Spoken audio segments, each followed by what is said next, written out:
Joy Chasers. I am Arlette Hardy, blogger and joy strategist from chasing-joy.com. It's Vlogmas. I'm still at it. I'm so proud of myself that I haven't quit on this yet. Despite yesterday, YouTube was not being nice. It wouldn't let my video play for some reason. It was just like stuck, and then when it finally played, it was skipping. It like messed up the premiere because it was hard for people to follow the story. But I believe the rewatch copy, or not copy, but if you go back and rewatch it, it looks good now. So I'm not. I guess YouTube fixed whatever their glitch was yesterday. Um, so that was frustrating, but I'm still at it today. So today I'm going to talk about what it's like bringing home a new baby as a single mother by choice. So I I did a first, like our first 72 hours by ourself video for baby sister. And I don't remember with Baby Joy Chaser if I did a video in those first few days or not. I don't think so. I definitely didn't do a day in a life. So, but I feel like, on the one hand, like all of my videos are from the perspective of single mom by choice because I am one. But I think a lot of the themes are universal to all moms. So for this video, I'm going to specifically kind of lean into the single mom by choice aspect. Um, so first I say thank you to Tanika who asked me to do this video. I'm so happy for her, and I'm sure you've all heard who are kind of part of our single mom by choice and TCC community here on YouTube. She is expecting her little bundle of joy after, um,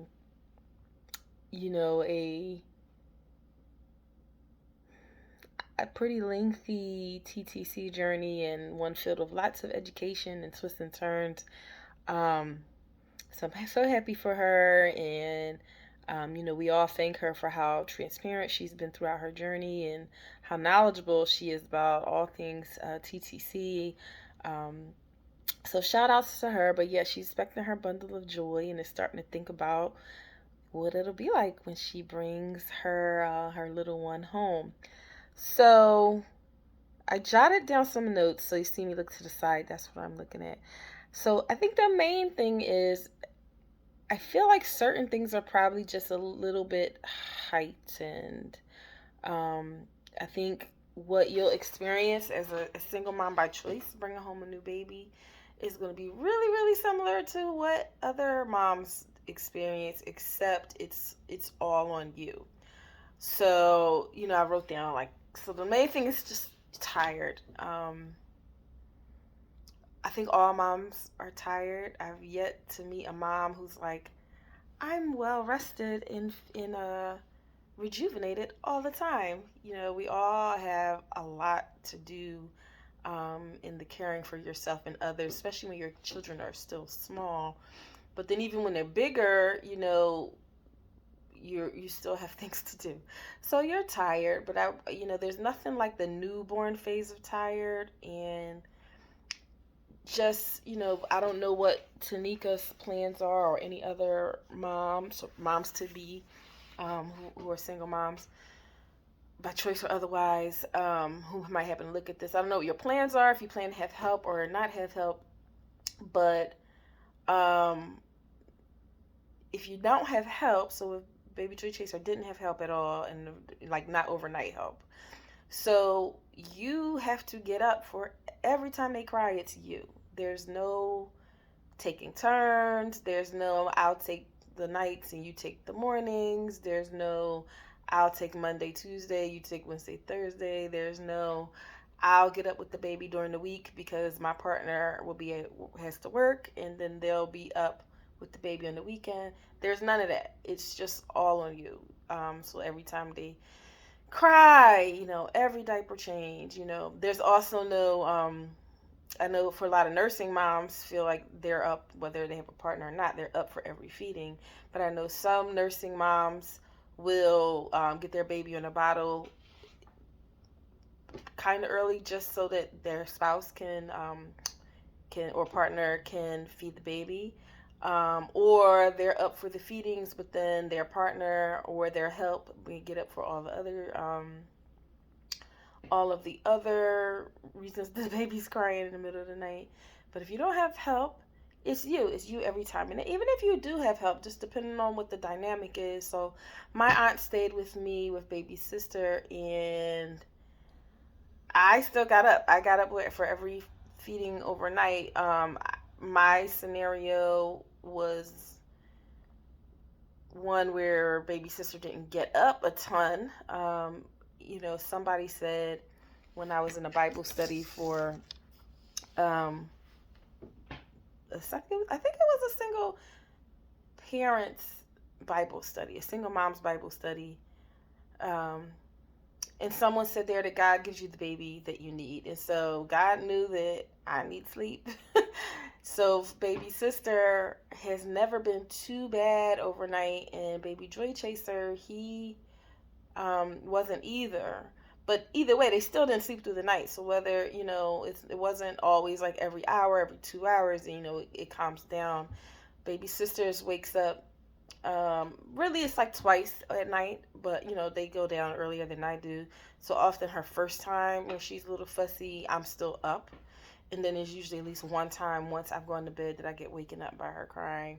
But when she was first born, she was born at 37 weeks, and if you remember from that video, she was very sleepy and did not wake up to eat. So I would have to wake up to wake her up. So that gave me like good 3 hour stretches because she wasn't waking up. She was sleeping. So I got to wake her up every 3 hours and change the diaper and feed her, and then she'd go back to sleep. But yeah, it's all on you. So just be prepared to be very tired.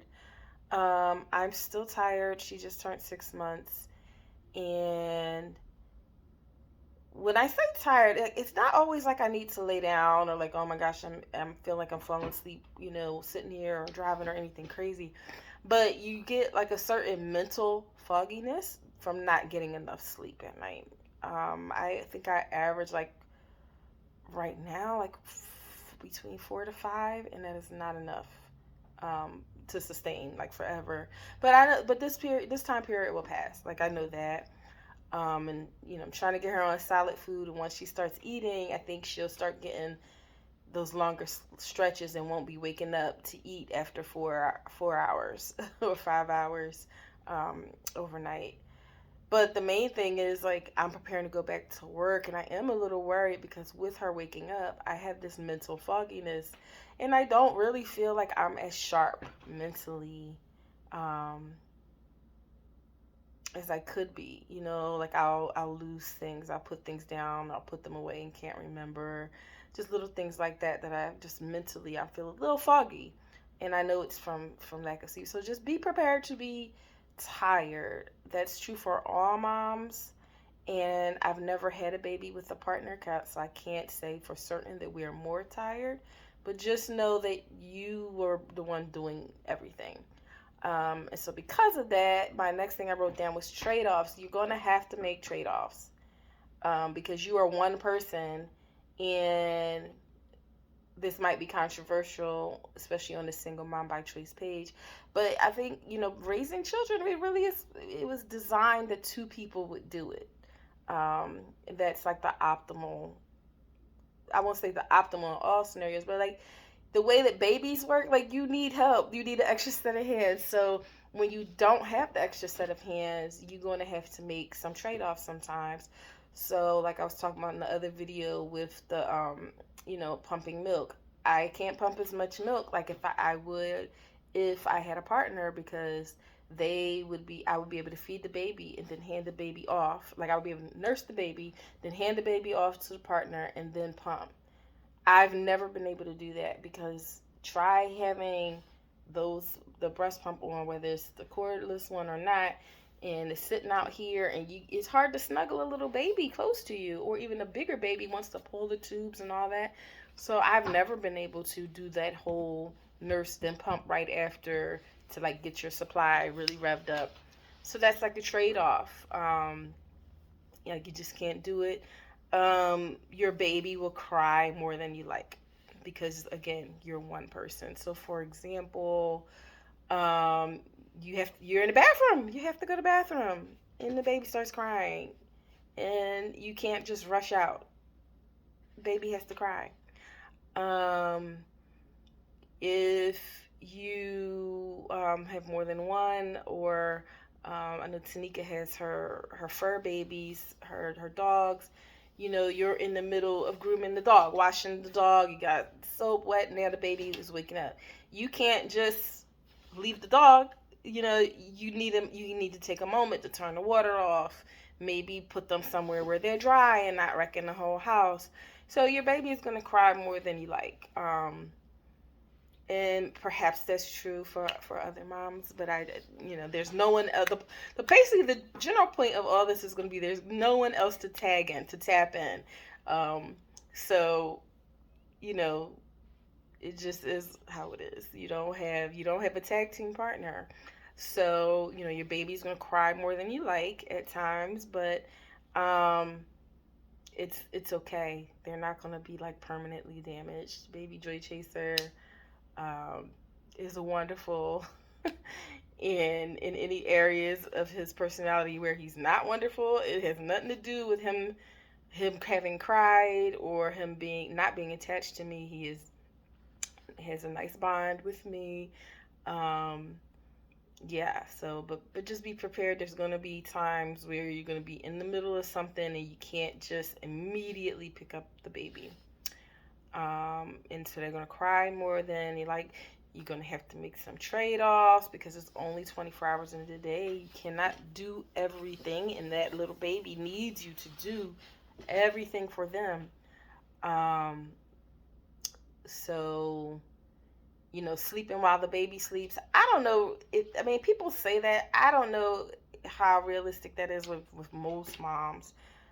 Um,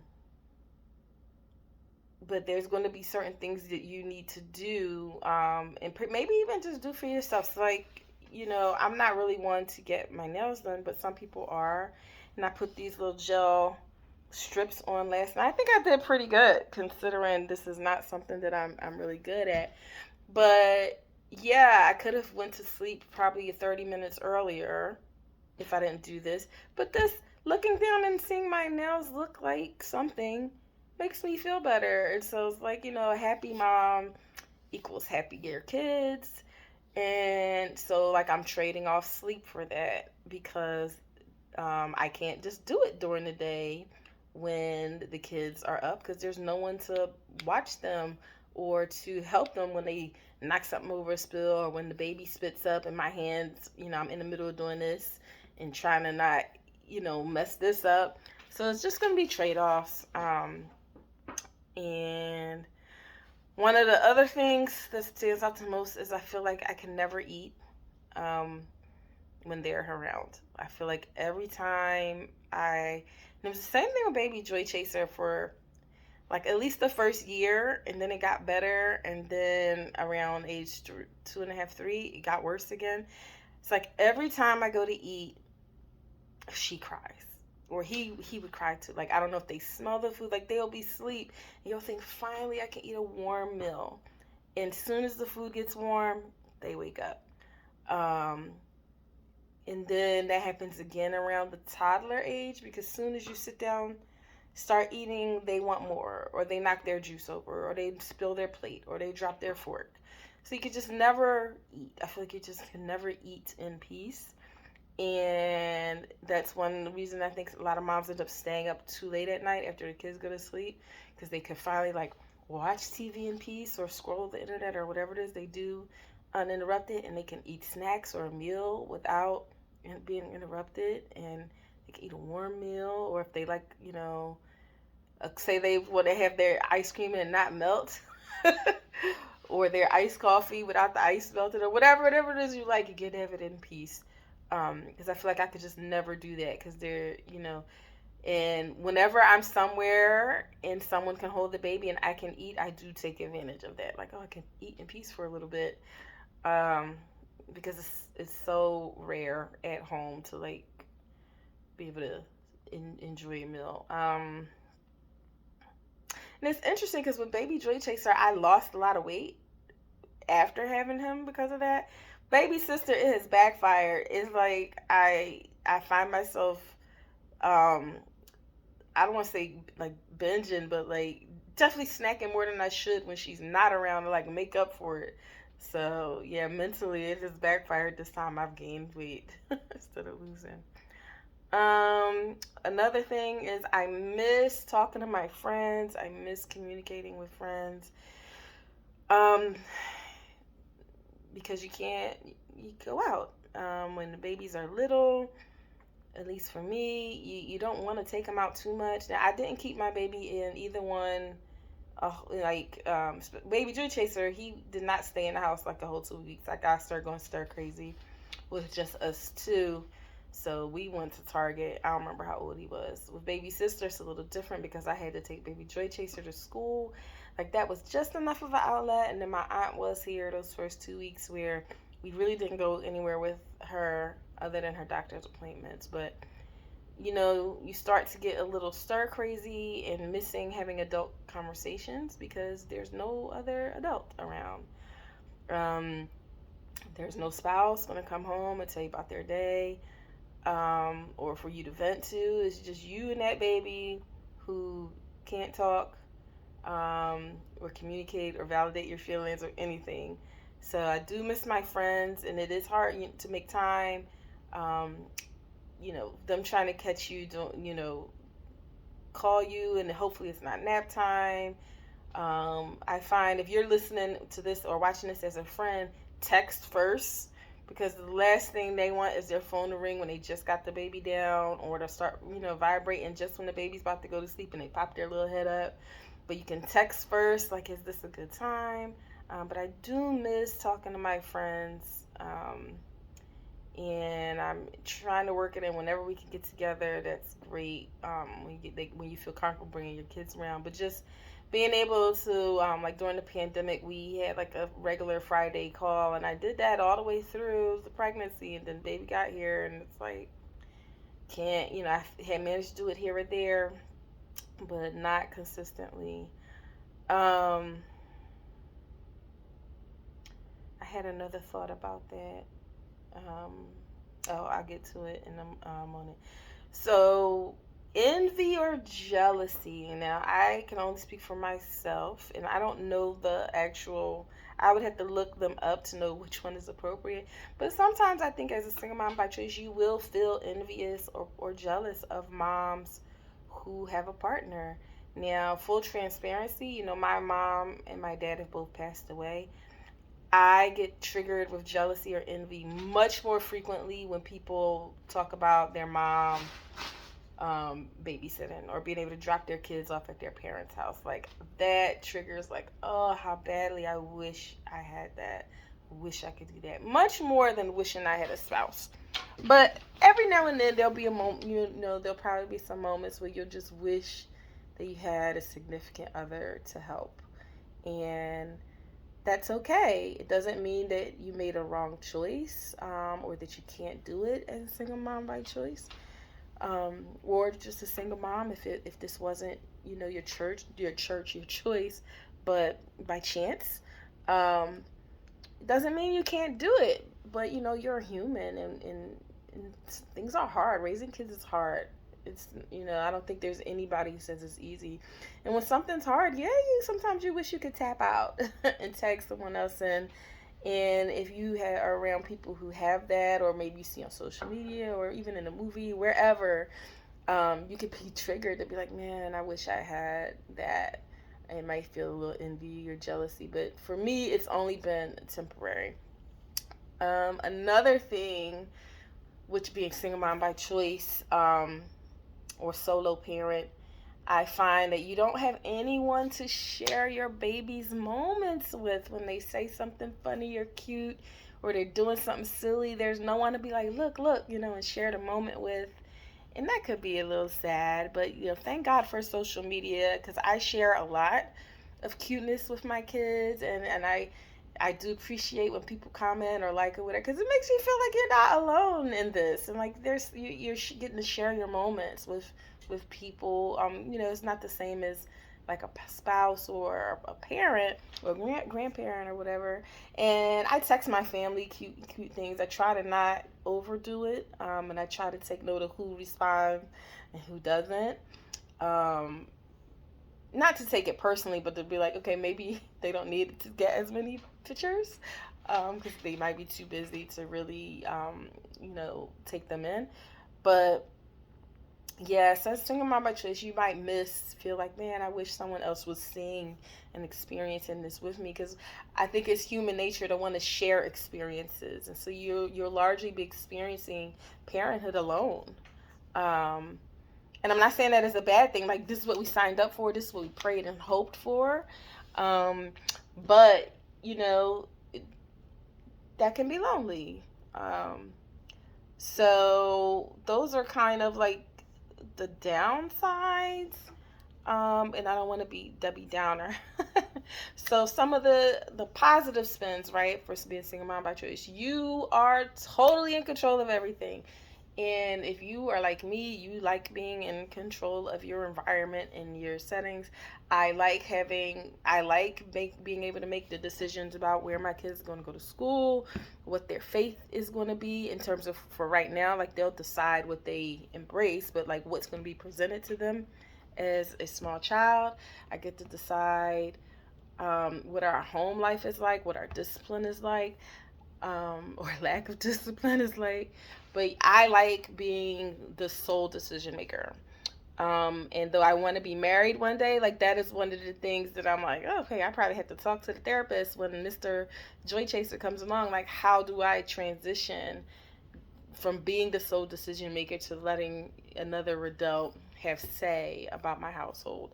Um, I like that, kind of on the same, the flipped coin of trade offs.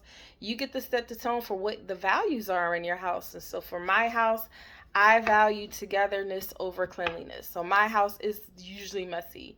I'm not a neat freak normally, and I struggle with keeping up housework before kids. So I definitely focus more on time with them than getting everything clean. Hold on, I think my space is gonna run out. 1 second. Okay.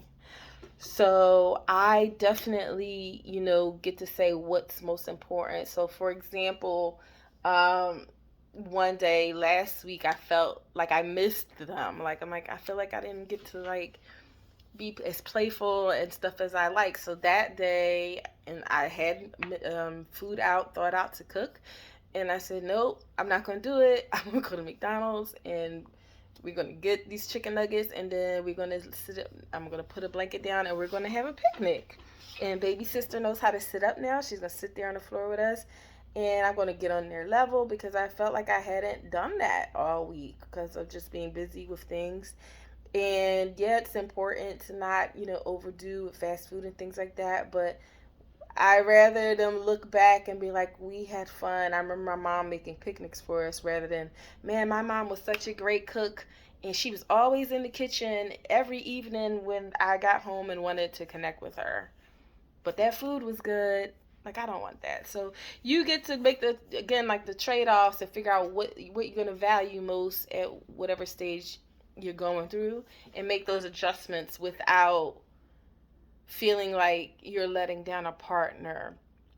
So I think another positive of being a solo parent is you get to fully focus on your kids. So I remember when baby Joy Chaser was born, and if you go back, his birth was traumatic for me. Both of them was traumatic births, different reasons, but he got stuck, right? And he had the shoulder to shoulder, so his head came out first. The rest of his body was stuck in me. They had to like rip him out. That was how I experienced it. Like, he was yanked from me, and people like jumped on my body. I understand now they were doing the lifesaving maneuver, and I'm thankful, but it was intense and upsetting for a while after. Um, so afterwards, you're on pelvic rest for 6 weeks. You're not supposed to, have sex or put anything in your vagina, no tampons or any of the other things. And then you go to the doctor and you get the all clear. So with Baby Joy Chaser, when I got that all clear, I remember thinking, I am so glad I am not married, because there would be no way that I would have been ready to be intimate with a partner at all. And it was weeks and weeks and weeks past that, possibly even some months, where I felt like, okay, I could probably be intimate. Now, baby sister has been different, and I didn't have that experience with her, and I think maybe because like her delivery, the labor was traumatic for different reasons, and you can go back and check out the videos. But her actual coming out, she didn't get stuck. Everything was fine. Um, that part wasn't traumatic, so maybe there wasn't as much trauma to my actual lady parts, emotional trauma connected to my lady parts, I'll say, where I didn't feel that like I wouldn't want a man to touch me for a while. Which with Baby Joy Chaser, I definitely felt that, and I felt so relieved that I didn't have to have that pressure of like, now I gotta perform, intimately as a wife or whatever. And then even around the house, like I think if I was married, I would feel more pressure to like have my house be cleaner, or to make time, divide my time, find time for the husband, where I better feel like I have time for myself. So I think that is a positive of being the solo parent, is you can just focus on your baby, and whatever time you make for yourself, which I do recommend you make an effort to make for yourself, whether it's through daycare, or if you have support system, family, friends, whatever, make use of it to have time for yourself. But you don't have to then also figure out, now where's my time for my partner as well. And then along the lines of the whole partner thing, I feel like I'm less angry as a solo parent than I would if I had a spouse. And I think it's because just from what I've witnessed from friends, most of the women, whether they are married or partnered or co-parenting, carry the weight of child rearing. That is just the way that it is. And I can only speak for the United States. And even in my household growing up, even though I had a really good dad, a really active dad, and I look at my uncles, they're all really active and involved. The wives still did the bulk of the child rearing in the emotional way. My mom bought the clothes. My mom did a lot of the cooking. My dad did some of the cooking. My mom was responsible for birthdays and holidays. My mom had to be the one to keep up the house. So when you're doing all that and you're the only person, you do it because you're the only person. No, when you're doing all that and you're supposed to have a partner, but you're still carrying all the weight, I would be angry. Not all the time, but like I think I would have some anger, especially when you're feeling more tired and run down and stuff in the beginning. And like I've seen those, there's a funny video trend going on where there'll be the lady, and she'll be on a particular side of the bed, and the caption or the audio will say, trying out my husband's side of the bed, because for some strange reason you can't hear the baby from over there. And I know they're making fun, and they're getting views, and it's cute in a way, but that would probably make me kind of angry. And I'm sure I would work it out, and I'm sure that these spouses, not to disparage men, bring their own, specialness and uniqueness to in supportive ways to their families, and are very much valued. And it's never perfect, and in relationships it's never truly 50-50. Someone's always carrying and supporting the other a little bit more, and as long as it goes back and forth, I'm sure it's fine. But I think the potential would be there for me to be angry, or whereas now it's just like, well, it's just how it is. And the babies, they're so cute. Even when baby Joy Chase out, he made me very angry today. He did not, he was refusing to go to the bathroom before we got in the car. So he just wouldn't do it. And, ended up having to yell at him and like forcing him to go in the bathroom. And then he still sat there and didn't go. And then he eventually went. But, it made us late. And it was just a whole thing. And then I was pointing out to him, like, you're not just making us late. Baby sister is now late getting to her class to see, to her room at school, at daycare. And he didn't care. So anyway, the point is he made me very angry. But when we got to the daycare and Santa Claus was there and he was scared. When he reached out his hand to me, like, I immediately wanted to, like, help him be okay, like, and reassure him about Santa Claus. And, when we got to his room and it was finally time, one of his friends did something funny and he started laughing and smiling. And I immediately smiled and felt, that connection. Because they're so cute. You can't stay mad at them for so long. And I don't know that I'd feel that way about a spouse. I feel like I could be mad longer with another adult. So that's my 2 cents on what it's like, being a single mom by choice with a new baby or little kids. And if you are not a single mom by choice, if you are a partnered mom or co-parenting mom or married mom, whatever you want to call it, I'd love to hear your perspective. If you feel that you disagree, or you said, what, I feel the same thing and I'm with a partner, so maybe it doesn't really matter. I know, like the tired thing, all moms are tired, and all moms have to make trade-offs, and so let me know your thoughts. And if you are a single mom by choice, let me know if you agree. I'm not sure if Tamika TTC will see this. I feel like our single mom experiences are probably the most similar because it's just her and baby G, and it's just me and my two. She doesn't have family support. I think I probably have maybe more family support because my brother is nearby and I have a cousin, but neither of us have our parents helping us in any sort of co-parenting fashion.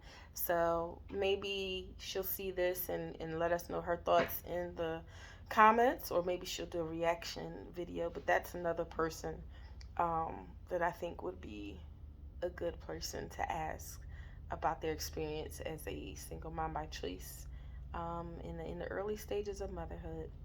So I hope this was helpful and informative, and it wasn't like a downer. I think I kind of kept it balanced. Let me know, guys. Thank you for watching, and if you watched all the way through to the end, put a baby emoji. No, I changed my mind. Put up the pregnant lady emoji in the comments, and we'll say that's Tanika, who has her little bundle on the way and who prompted the topic for this video. All right, guys, thanks for watching. Don't forget to like and hit the notification and subscribe, and please share the video if you think this is helpful. I will definitely am hoping to grow the channel a little more, so please share. All right, bye.